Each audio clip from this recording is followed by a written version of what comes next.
Beredar di media sosial video rekaman yang menampilkan peristiwa ibunda anggota Komisi 3 DPR RI Arteria Dahlan diduga sedang dibentak seorang perempuan di Bandara Soekarno-Hatta, Kota Tangerang.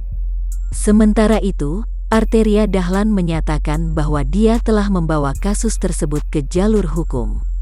Laporannya sedang diproses Polres Bandara Soekarno-Hatta. Sudah berproses di Polres Bandara. Biar kita tempuh jalur hukum saja, ucapnya pada awak media, Senin.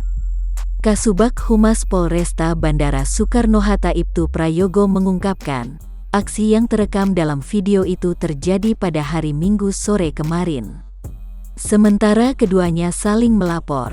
Jadi dua-duanya saling melapor, tidak hanya satu pihak, ujarnya saat dihubungi, Senin. Prayogo berujar, kedua perempuan dalam video saling lapor lantaran tersinggung atas perkataan satu sama lain.